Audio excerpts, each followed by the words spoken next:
Assalamualaikum warahmatullahi wabarakatuh. Kawan, sebelum Anda memulai aktivitas hari, kita ikuti kajian syarat hikmah Dialog Fajar. Assalamualaikum warahmatullahi wabarakatuh. Alhamdulillah kawan, apa kabar? Semoga semuanya dalam keadaan sehat ya. Saya Fitriana Ayu, pagi hari ini menyapa Anda lewat program Dialog Fajar. Hati-hati untuk Anda yang sudah melanjutkan perjalanan, sudah memulai aktivitas, semoga semuanya lancar, diberi kemudahan, tentunya diberi semangat juga karena masih pagi, energinya masih utuh gitu ya. Apalagi insya Allah dengan mendengarkan Dialog Fajar pagi hari ini, insya Allah kita semakin kaya karena kita tahu kita membutuhkan Allah Subhanahu wa Ta'ala di setiap detik, langkah, tujuan apapun kita harus selalu ada Allah Subhanahu wa Ta'ala. Nah, pagi hari ini kita perdalam kembali kawan bersama Ustadz Ali Mu'afa dari Pesantren Al-Quran Nurul Falah Surabaya. Assalamualaikum Ustadz Ali.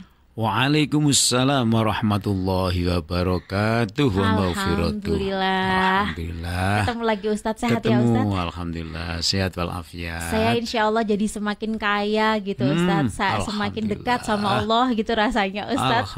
Alhamdulillah ya Ustadz. Insya Allah. Iya, teringat dari cerita Nabi Sulaiman begitu ya Ustadz. Nabi paling kaya di muka bumi begitu. Kaya harta gitu ya Ustadz. Mau apa saja itu ada, kendaraan, hewan, sampai kerajaan, Masya Allah. Rasanya itu membuat manusia itu mentah gitu ya Ustadz ya. Tapi ya beneran ya Ustadz ya. Nah, itu apa ya Ustadz dari cerita Nabi Sulaiman itu ternyata juga masih membutuhkan Allah begitu Ustadz. Iya. Nah, kenapa manusia itu baru yang kayanya ibaratnya baru dipercaya jadi anggota pejabat publik gitu ya Ustadz ya. Tapi sudah rasanya seakan-akan nggak butuh Allah gitu Ustadz. Ini harus kita perdalam kembali ya Ustadz. Betul, ya supaya mengingatkan siapapun di antara kita kalau udah di atas harus bagaimana Ustadz kalau dalam yang disampaikan oleh Allah. Selengkapnya monggo bersama Ustadz Ali Mu'afa. Bismillahirrahmanirrahim. Assalamualaikum warahmatullahi wabarakatuh. Waalaikumsalam warahmatullahi wabarakatuh. Bismillahirrahmanirrahim. Kita sebut asma Allah, kawan. Alhamdulillahirrahmanirrahim. Kita bersyukur pada Allah Subhanahu wa Ta'ala. Masih dekat dengannya, masih ingat dengannya, juga masih bergantung kepadanya, tidak memiliki sombong sedikit pun di hadapan Allah Ta'ala. Allahumma sholli ala sayyidina Muhammad wa ala alihi wa sahbihi ajma'in, amma ba'du. Kalau kita bicara manusia itu adalah makhluk yang fakir di hadapan Allah, memang tak ada habisnya. Tapi kita menjadi ingat kawan, bahwa tanpa menyadari bahwa kita itu tidak memiliki apa-apa, maka akhirnya kita menjadi masalah, bagian dari masalah hidup ini. Ya tak mungkinlah rasanya hidup itu tanpa menguasai problematika. Semakin tinggi strata kehidupan kita, sosial kita dan lain-lain, maka tantangan yang kita hadapi juga semakin besar. Betul. Lah disitulah maka ketika orang sudah memiliki kekayaan yang luar biasa besarnya, sebenarnya semakin butuh pada Allah Ta'ala itu. Masya Allah. Apa dia nggak takut dirampok orang misalnya? Itu loh Mbak. Iya. Ya sekeliling rumah kita dijaga manusia, iya betul, bisa. Betul. Dulu Nabi itu ya dikelilingi tempat tinggalnya, rumahnya dengan pasukan yang ya wis gak isok mati pasukannya lah gampangnya. Iya. Tapi ternyata beliau bergantung pada Allah. Ya wis lewat naik kabeh ngantuk. Gak ada yang tahu kalau Nabi itu keluar dari rumahnya. Lah begitu. Jadi kita itu tidak ada apa-apanya. Kepada Allah itu kita sangat fakir. Nah, coba kalau kita ingat tadi Mbak Ayu menyebut Nabi Sulaiman, ya. Itu di dalam surat Shad ya. Bukan As-Saff ya, tapi Shad. Ayat ke-35. Itu beliau berdoa seperti ini Mbak Ayu ya. Ini Rabbi firli ya. Ya Allah ampunilah aku. wahabli, dan berilah aku ini malakan suatu kerajaan. Wong lu njaluk kerajaan. Cara Mbak Ayu saiki aku kepingin tadi apa presiden kalau kalau Indonesia kan. Iya. Ya Allah, jadikanlah aku presiden kalau hari ini di Indonesia. Tapi ini beliau memohon pada Allah menjadi seorang raja, memiliki kerajaan. Dan kerajaannya dimaksud beliau itu layam bagi li ahadin mim ba'di. Yang besar dan mewahnya kerajaan itu ya Allah yang aku minta itu yang tiada pernah ada yang menyamai bagi kerajaan-kerajaan yang setelah saya nanti. Masya Allah. Layam bagi li ahadin mim ba'di, ya tidak ada yang menyerupai, tidak ada. Setelahku nanti juga enggak ada. Kayak apa ya bayangannya Nabi Sulaiman ya? Minta kerajaan seperti itu. Innaka, lah ini yang tidak boleh lupa. Minta kekayaan jabatannya seperti itu besar, tapi Nabi Sulaiman itu mengatakan innaka, sesungguhnya engkau. Ya, beliau minta kepada Allah. Ya. Beliau sadar bahwa innaka, sesungguhnya Allah itu anta, ya engkau ya Allah adalah Al-Wahhab, yang maha memberi, yang bisa memberi, yang bisa menuruti kemauan makhluknya. Lain Allah tidak ada. Jadi beliau itu selain mengakui dirinya tidak punya apa-apa, beliau juga mengakui bahwa Allah itu kita minta apa saja Allah itu maha bisa memberinya. Coba kalau kita lihat, Nabi Sulaiman itu ingin memberikan makan makhluk di dunia ini. Luh. Sapiro sugiye. Ya. Kemudian ya ibarat kita sesama manusia itu ya. Diskusi akhirnya gak mampulah kamu. Kamu ngasih makan ikan saja ya. Akhirnya yang dikasih makan itu adalah ikan. Jadi dia minta kekayaan Allah sekaya-kayanya. Kemudian menyiapkan makan untuk ikan itu sebanyak-banyaknya. Yang kalau kita ukur itu makanannya yang disiapkan itu ditaruh di sini sampai sepanjang ujung dunia manapun saking jauhnya ya jumlah makanan itu. Tapi apa kawan yang terjadi? Yang terjadi ternyata makanannya tidak masuk akal banyaknya itu. Itu bahasa Surabaya dicaplok ambek iwak sing kawat diplung entek. Masya Allah, iya betul. Kan begitu. Iya. Nggak ada apa-apanya.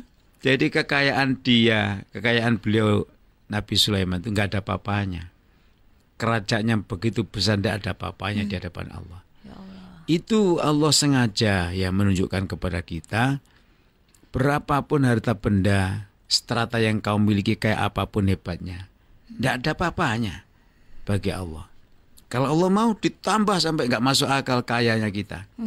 Tapi kalau Allah mau juga, ya itu akan diambil dalam waktu yang cuma detik saja. Seperti peristiwa yang terjadi pada zaman Nabi, karena ada orang itu ngemis kepada Allah, dikasih kekayaan, tapi janjinya kalau sudah kaya nanti semakin alim, semakin apa, pelek, nggak ada apa-apa, malah dia menjauhi Allah Subhanahu Wa Taala. Akhirnya Nabi hanya merasa kesal saja Nabi itu, ya kesal, gak sampai terucap lah, ya. Terucap itu kon biyen lah, gak sampai gitu loh ya. Hanya batin atau hanya batin merasakan aja. gitu. Iya, perasaan saja. Masya Allah. Itu Allah sudah murka dan seketika itu kekayaannya habis. Naudzubillah. Jangan bertanya begini kawan, itu bagaimana ternak 1 juta kambing bisa mati dalam waktu seketika? Masa mungkin? Umpamanya kita bertanya begitu loh. Sekali lagi Allah itu loh, ting begitu saja habis kita. Ya Allah.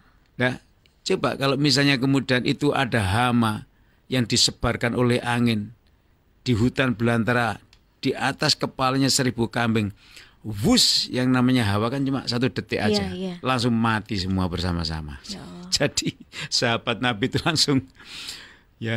langsung dia itu tunduk patuh kepada Rasulullah, kembali ke masjid, kembali sujud pada Allah, dan dia baru sadar bahwa kekayaan itu tidak main-main untuk dimiliki oleh sembarang orang. Maka apa yang dibaca oleh Nabi Sulaiman, innaka ya Allah antal wahhab, ya, yang maha memberi. Jadi kalau saya punya kerajaan, saya punya harta benda yang banyak, itu adalah diberi oleh Allah. Dan saya tidak akan pernah mampu memberikan makan makhluk sedunia ini. Dikai ikan tok itu loh. Sak laut. Ya, sak laut Surabaya misalnya. Ya. Alah lep dimakan satu ikan habis. Jadi cerita ini, sejarah ini apa? La ayatil ulil albab. Adalah tanda-tanda kebesaran Allah yang harus dicerna, difahami, disadari oleh semua manusia, semua kita ini. Bahwa apa yang kita miliki sebesar apapun, sehebat apapun, itu tidak ada apa-apanya. Kita tetap orang yang fakir. Kita tetap makhluk Allah yang fakir. Jadi kalau kita punya kemampuan ilmu pengetahuan yang tinggi, kita menjadi orang yang alim, yang soleh, tidak boleh sombong. Ya. Kalau kita mempunyai kekayaan yang sekian banyak, malah lupa dengan tetangganya, jangan. Karena ini membahayakan bagi diri kita. Tapi Allah sudah mengumumkan Mbak Ayu dalam Al-Quran bahwa banyak orang yang diberi kekayaan lebih dari yang lainnya oleh Allah Ta'ala, ya, tapi mereka menjadi kafir pada Allah, tambah ditambahi sama Allah. Nah itu Ustadz, Nah, itu ya. sampai kapan ya Ustadz manusia itu akan sadar? Kan merasanya, wah aku meskipun berbuat buruk, katakanlah tidak ibadah, tapi tetap kaya gitu Ustadz. Itu sampai kapan Ustadz? Tapi makin diperkaya sama Allah Ustadz Ali. Iya, ya begini Mbak Ayu, Allah itu mau membuka hidayahnya dia itu, ya. Ya. Jadi di antara caranya adalah dia sudah kaya, diberikan kekayaan tidak masuk akal, dimudahkan cari uang, bla bla bla bla. Ya Allah. Bahasa Surabaya ini ku dilulu. Ya, Wis kalau entek-entek no. Ambil semua, habiskan semua. Wis ndak usah memperhatikan yang lain, habisin semua. Nah itu. Ya Tapi Allah. ingatlah nanti engkau akan aku audit. Astagfirullah. Lah auditnya orang yang kaya raya itu kan, ya ibaratnya dia punya uang 1.000 triliun kan ngitungnya ya suwe toh Mbak. Tiga ya apa itu maksudnya lama itu begitu Ya ya. Allah, iya. Yang 1 triliun kau pakai apa dulu itu? Ya. Tapi kalau uangnya cuma 1 triliun kan cepat ya. Karena sedikit menghitungnya. Iya, Jadi auditnya lebih berat. Itu sudah dikasih tahu oleh Allah Ta'ala. Lah kalau mereka nanti di akhir diperlakukan seperti itu kemudian protes kepada malaikat, kamu kok kau wajem kat misalnya. Duh, Protes. apa kamu nggak dengar dulu itu sudah dibacakan oleh Nabi, dibacakan oleh ulama, dibacakan oleh orang-orang yang alim, bahwa bahkan mungkin pernah dikaji di radio Suara Surabaya mungkin gitu ya. Ya. Ini perumpamaannya. Artinya sudah pernah dibacakan oleh siapapun tentang ayat Allah ini. Bahwa engkau kaya itu jangan meninggalkan Allah. Tapi setelah ternyata engkau kaya, malah merasa menjadi Tuhan. Gak mengakui eksistensi Allah Ta'ala. Lah ini yang berbahaya. Sekali lagi kawan, kekayaan kita tidak hanya harta benda, tapi kita dijadikan orang yang baik itu juga kekayaan. Banyak orang yang merasa sedih, menangis. Kenapa? Ilmunya banyak tapi dia tidak bisa berbuat baik. Nah semoga dengan mengikuti dialog Fajar pagi ini dengan penuh keikhlasan kawan. Cuma dengerin tok ya. Masya Allah. Syukur ada pertanyaannya silakan nanti kalau kita bantu menjawab ya. Masya Allah. Mendengarkan saja sambil ya nyetir mobil ya. Ya. Laya-laya di belakang Masya ya. Allah, sambil masak gitu Nah, sambil Ustaz. masak ibu-ibu biasanya begitu ya. Iya. Masak itu wis insyaallah itu dapat rahmatnya Allah Subhanahu wa taala. Amin ya rabbal alamin. Terima kasih Ustadz Ali, semakin membuat kita kaya Ustadz. Amin, Kaya amin. syukur insya Allah gitu ya Ustadz ya. Betul, amin, amin. Meskipun belum sekaya Nabi Sulaiman dengan harta kekayaan, tapi setidaknya kita tahu bahwa apa yang kita miliki ini semata-mata juga karena Allah, semuanya itu karena Allah, tidak ada alasan lain selain Allah gitu ya Ustadz Ali Betul, ya. betul. Alhamdulillah.